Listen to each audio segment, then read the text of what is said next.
Hello friends, welcome to Edu Scientist classes.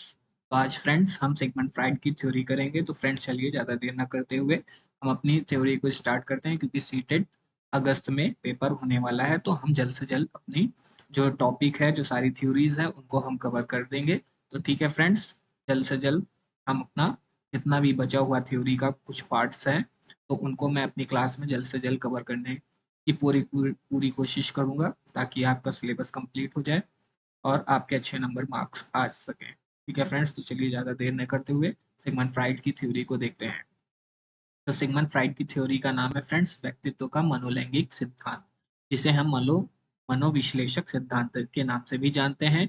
Sigmund Freud ने psychosexual stages दी है। Theory उन्होंने की थ्योरी का नाम मतलब उन्होंने थ्योरी किस पे की है, किस पे दी है, पर्सनालिटी पर थ्योरी दी है। और पर्सनालिटी पे उन्होंने तीन चीजें बताया है, इड, ईगो और सुपर ईगो। ठीक है फ्रेंड, जिसको हम संस्कृत में इड को इदम बोलते हैं, ईगो को अहम बोलते हैं, सुपर ईगो को परमाहम बोलते हैं। ठीक है फ्रेंड्स, आइए देखते हैं फ्रेंड्स साइकोसेक्सुअल स्टेजेस में कितने स्टेजेस सिगमंड फ्राइड ने बताया है। तो 5 स्टेजेस बताए हैं।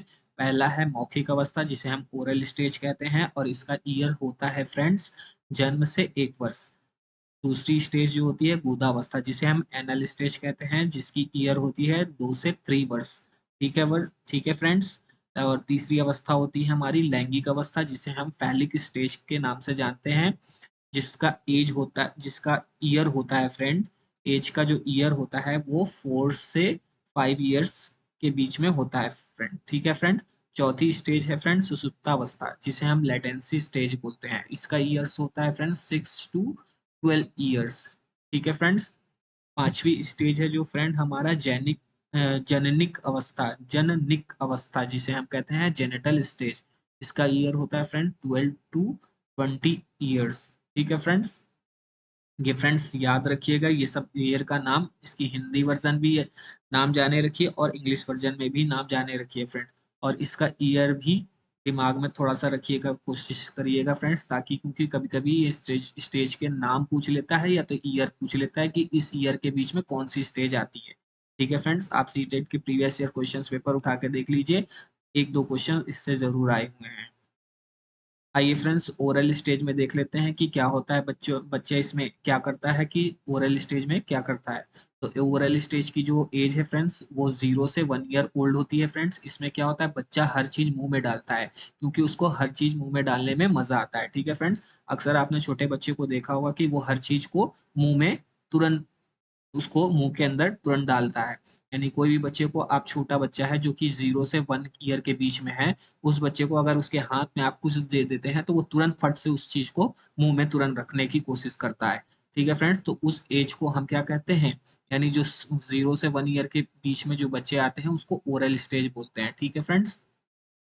एनल स्टेज क्या होता है फ्रेंड्स, 2 to 3 ईयर्स ओल्ड। इसमें क्या होता है, बच्चे को टॉयलेट ट्रेनिंग दी जाती है। ठीक है फ्रेंड्स। फैलिक स्टेज क्या होता है फ्रेंड्स, फैलिक स्टेज की ईयर क्या होता है, 3 to 6 ईयर्स ओल्ड। इसमें क्या होता है, जो लड़कियां होती हैं वो फादर की तरफ अटैच होती हैं, और जो लड़के होते हैं यानी जो वो मदर की तरफ अटैच होता है। ठीक है। ठीक है फ्रेंड्स। लेटेंसी स्टेज क्या होता है फ्रेंड्स, लेटेंसी स्टेज की जो ईयर होता है वो friends 6 year to 6 year old to puberty, यानी जब बच्चा 6 साल का हो जाता है और जब वो स्कूल में प्रवेश करता है, तो वो जो 6 साल का बच्चा होता है, अगर वो लड़का है तो उसको लड़कों के साथ खेलने में मजा आता है, अगर वो लड़की है तो उसको लड़की के साथ खेलने में मजा आता है। तो ठीक है फ्रेंड्स, तो इस स्टेज को हम लेटेंसी स्टेज बोलते हैं, जो कि 6 ईयर ओल्ड टू प्यूबर्टिक एज तक होती है। यानी जब प्यूबर्टिक एज स्टार्ट होने वाली होती है, वहां तक की स्टेज को, यानी 6 ईयर्स ओल्ड टू प्यूबर्टिक एज को हम लेटेंसी स्टेज कहते हैं। ठीक है फ्रेंड्स। यानी कि इस स्टेज में क्या होता है, सेम सेक्स के साथ खेलने में मजा आता है बच्चों को। ठीक है फ्रेंड्स। यानी अगर लड़का है तो लड़कों के साथ खेलने में मजा आएगा उसको, अगर लड़की है तो लड़की के साथ खेलने में मजा आएगा। ठीक है फ्रेंड। जेनिटल स्टेज क्या होता है? बियॉन्ड प्यूबर्टिक एज, यानी कि जो बियॉन्ड प्यूबर्टिक एज होता है, यानी कि प्यूबर्टिक एज से जो बियॉन्ड ऊपर की जो एज हो जाती है फ्रेंड, उसको हम जेनिटल स्टेज बोलते हैं। ये सिगमंड फ्राइड ने बताया है। इसमें क्या होता है कि जब आपकी किशोरावस्था की शुरुआत होती है तो इसमें क्या होता है? स्ट्रॉन्ग अट्रैक्शन होता है, यानी जेनिटल स्टेज में क्या होता है? स्ट्रॉन्ग अट्रैक्शन होता है। किसके बीच में स्ट्रॉन्ग अट्रैक्शन होता है फ्रेंड्स?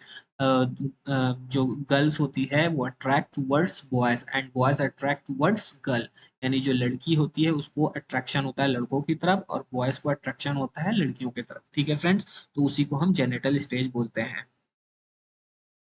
सॉरी फ्रेंड्स, ये 2 बार स्कैन हो गया है। फ्रेंड्स आइए हम देखते हैं आगे। ये फ्रेंड्स इंग्लिश में भी है, इंग्लिश में भी मैंने यहाँ पर नोट डाउन कर दिया है, ताकि जो हमारे इंग्लिश मीडियम के बच्चे हैं वो भी अगर हमारी क्लास देख रहे हो तो उनको भी समझ में आसानी से आ जाए।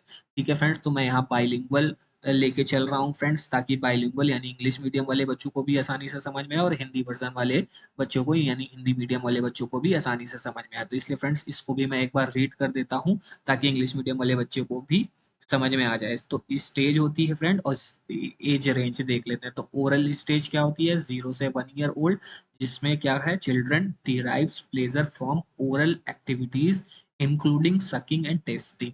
ठीक है फ्रेंड, जैसा कि मैंने ऊपर वहां हिंदी में डिफाइन किया वही चीज यहाँ इंग्लिश में भी लिखा है। They like to put things in their mouth. Okay friends, anal stage क्या होता है? 2 to 3 years ओल्ड, यानी चिल्ड्रन बिगेन पॉटी ट्रेनिंग। इसमें क्या होता है? पॉटी ट्रेनिंग दी जाती है।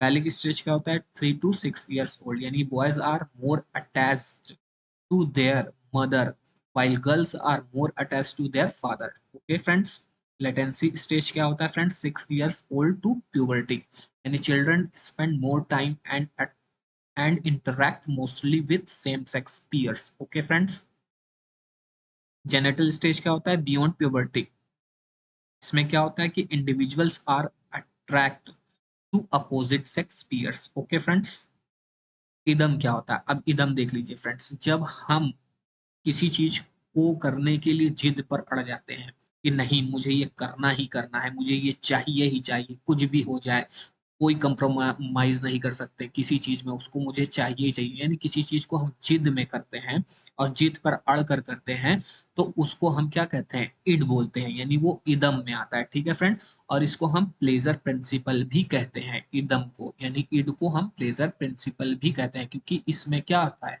हमको किसी चीज को करने में मजा आता है। ठीक है फ्रेंड्स, हम मजे के लिए करते हैं तो इसे हम इड कहते हैं। ईगो क्या होता है फ्रेंड्स? अहम, जिसे संस्कृत में अहम बोलते हैं। तो सिगमंड फ्राइड ने ईगो में क्या बताया है कि जब मतलब जब हम किसी चीज को पाना तो चाहते हैं, लेकिन उसको लॉजिक लगाकर, दिमाग लगाकर किसी चीज को पाते हैं, तो वो क्या होता है? That is reality. तो उसे हम ईगो बोलते हैं, वो ईगो कहलाती है। यानी कि जो कि हम किसी चीज को अगर हम पाते हैं, उसको दिमाग लगा के उस चीज को पाते हैं, उसमें लॉजिक लगा के उस चीज को गेन करते हैं, तो वो क्या होता है? ईगो होता है, वो ईगो में आती है, तो उसे हम क्या कहते हैं? That is reality. Okay friends, Sigmund Freud ने बताया। सुपर ईगो क्या होता है? जिसे हम परम अहम बोलते हैं संस्कृत में। लेकिन सुपर ईगो में सिगमंड फ्राइड ने क्या बताया कि जब आपको समझ आ जाए कि नहीं यार ये चीज गलत है, यानी आप सही और गलत में फर्क करना सीख जाते हैं, तो उसे हम सुपर ईगो बोलते हैं। ठीक है फ्रेंड, यानी सही और गलत में फर्क करना आप समझ जाते हो कि नहीं यार ये चीज गलत है, मुझे ये चीज नहीं करना चाहिए, ये सही नहीं है, तो वहां पर क्या होता है? Super ego. और इस सुपर ईगो को हम क्या कहते हैं? That is morality.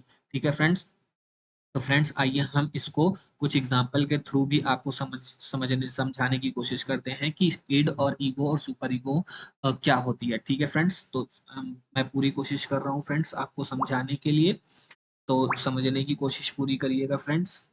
ठीक है फ्रेंड्स, तो एक इंसान है जो कि चोर है और उसको चोरी करने में बहुत मजा आता है। ठीक है फ्रेंड्स, वो प्लेजर के लिए चोरी करता है, तो उसे हम क्या कहते हैं? इड कहते हैं। वैसे तो सिगमंड फ्राइड ने बताया कि जो इड है यानी इदम है में ज्यादातर बच्चे आते हैं, क्योंकि वो किसी चीज को जिद पर अड़कर करते हैं, तो उसे हम इड बोलते हैं। तो इड में कौन आते हैं? ज्यादातर बच्चे आते हैं, सिगमंड फ्राइड ने ये बताया है। ठीक है फ्रेंड्स, फिर क्या होता है? जो चोर होता है वो अपने दोस्त से चोरी करता है और वो कहता है कि यार मुझे 10 लाख रुपए की जरूरत है, प्लीज मुझे पैसे दे दो, मुझे मेरी हेल्प कर दो। तो वो दिमाग लगाकर उससे चापलूसी करके उससे 10 लाख रुपए ले लेता है और पैसे लेकर भाग जाता है, तो वो क्या हो जाता है, ईगो के अंदर आ जाता है। ठीक है फिर फ्रेंड, और लेकिन लेकिन जब उसी चोर को, यानी जो चोर है, जो अपने फ्रेंड से चोरी से या बहाने से या चालाकी से या दिमाग लगाकर उससे पैसे 10 लाख रुपए लेता है और भाग जाता है, फिर उसको ये रियलाइज होता है कि नहीं यार, ये चीज मुझे गलत नहीं करना चाहिए था, अपने दोस्त के साथ ऐसा नहीं करना चाहिए था, उसके साथ मैंने गलत किया है, तो वो वहां पर क्या हो जाता है, सुपर ईगो हो जाता है उसके अंदर। ठीक है फ्रेंड्स, ठीक है। तो ईगो क्या होता है कि वो लॉजिक लगाकर, दिमाग लगाकर उससे पैसे लेके भाग जाता है। ठीक है फ्रेंड, और सुपर ईगो क्या होता है कि उसको रियलाइज हो जाता है कि नहीं, ये चीज मैंने गलत किया है, तो वहां पर क्या हो जाता है, सुपर ईगो। ठीक है फ्रेंड्स, अगर ना समझ में आया हो तो फ्रेंड आप मुझे कमेंट बॉक्स में बताइएगा, मैं पूरी कोशिश करूंगा कि आपको सिगमंड फ्राइड की जो थ्योरी है वो इजिली लैंग्वेज में समझ में आ जाए, ताकि आपको एग्जाम में कॉन्सेप्ट क्लियर रहे और आप जब पढ़ो क्वेश्चंस तो आपको तुरंत आंसर आप क्लिक कर सको। ठीक है फ्रेंड्स, मैं पूरी मेहनत कर रहा हूँ फ्रेंड्स, आपके समझाने की पूरी थ्योरी इजीली तरीके से समझाने की कोशिश कर रहा हूँ। अगर लेकिन फिर भी ना समझ में आए तो आप मुझे कमेंट बॉक्स में जरूर कर लिख के बताइएगा, तो मैं और अच्छा इंप्रूवमेंट करके आपको और इजीली तरीके से सिगमंड फ्राइड की थ्योरी को बताने की पूरी कोशिश करूंगा एग्जाम से पहले पहले। ओके फ्रेंड्स, चलिए आगे देखते हैं फ्रेंड्स। फिर क्या होता है फ्रेंड्स, अब सुपर ईगो तक हमने समझ लिया फ्रेंड। अब आइए फ्रेंड की जो ईड है और जो सुपर सुपर ईगो है, यानी ईड यानी इदम और सुपर ईगो यानी परमहम, इन दोनों के बीच में क्या गूंजती है, इन दोनों के बीच में क्या आती है, ईगो आती है। ठीक है फ्रेंड्स, अगर अगर अगर आप ईगो की स्टेज में हो, ठीक है फ्रेंड्स, अगर आप इस ईगो की स्टेज में हो और आपको मन में ये आए कि नहीं यार, ये मुझे करना ही करना है, चाहिए ही चाहिए, जिद पर अड़ गए कि नहीं ये यार, मुझे ये करके रहना है, मुझे ये चाहिए ही चाहिए, तो ईगो किस में कन्वर्ट हो जाती है, इड में, इदम में कन्वर्ट हो जाती है। और अगर आप ईगो की स्टेज में हो और आपको ये रियलाइज हो जाए कि नहीं यार, ये चीज गलत है, ये चीज नहीं करना चाहिए, ऐसा नहीं करना चाहिए किसी के साथ, हमें ऐसा नहीं करना चाहिए, ये चीज गलत है, तो वहां जहां पर आप, जब ईगो के अंदर आपको कॉन्शियस जाग जाए, तो वहां पर आप किस ईगो जो होती है वो कन्वर्ट हो जाती है, किसमें कन्वर्ट हो जाती है, सुपर ईगो में कन्वर्ट हो जाती है। ठीक है फ्रेंड्स, ये ध्यान रखिएगा। तो इसी चीज को ऊपर बताया गया है कि ईड और सुपर ईगो के बीच में क्या आती है, ईगो, यानी कि ईगो में अगर आप किसी चीज को जिद कर लेते हो कि नहीं यार, मुझे ये चीज करना ही करना है, तो जो ईगो है फ्रेंड्स, वो किस में कन्वर्ट हो जाती है, इदम में, यानी इड में कन्वर्ट हो जाती है। और ईगो की स्टेज में अगर आपको ये रियलाइज हो जाए कि नहीं यार, ये चीज गलत है, ये चीज नहीं करना चाहिए, ये चीज सही नहीं है, मुझे ऐसा नहीं करना चाहिए, तो ईगो जो कन्वर्ट हो जाती है सुपर ईगो में। ठीक है फ्रेंड्स, अब समझ में आ गया होगा फ्रेंड्स मेरे ख्याल से आपको। आइए फ्रेंड्स देखते हैं, सिगमंड फ्राइड को फेथ ऑफ साइको एनालिसिस कहा गया है। ठीक है फ्रेंड्स, सिगमंड फ्राइड ने ही अनकॉन्शियस माइंड को खोजा था सबसे पहले। ठीक है friends, boys are attach to mother, तो उसको क्या बोलते हैं हम, ऑडिपस कॉम्प्लेक्स कहा जाता है। ठीक है फ्रेंड्स, सिगमंड फ्राइड ने बताया है कि अगर बॉयज जो अटैच मदर से ज्यादा होता है तो उसको हम ऑडिपस कॉम्प्लेक्स कहते हैं, और girls are attach to father, तो अगर गर्ल्स जो होती है वो फादर की तरफ ज्यादा अटैच होती है तो उसको इलेक्ट्रा कॉम्प्लेक्स कहते हैं। ठीक है फ्रेंड्स, इसी चीज को मैंने यहाँ पर भी लिखा है कि गर्ल्स फादर की तरफ अटैच होती है तो उसे इलेक्ट्रो कॉम्प्लेक्स, और बॉयज मदर की तरफ अटैच होता है तो ऑडिपस कॉम्प्लेक्स। एक ट्रिक है फ्रेंड्स की, जो ऑडिपस कॉम्प्लेक्स में देखिए देखिए बॉय में ओ आ रहा है तो ऑडिपस कॉम्प्लेक्स, गर्ल्स में यानी फादर में ई आ रहा है तो इलेक्ट्रो कॉम्प्लेक्स।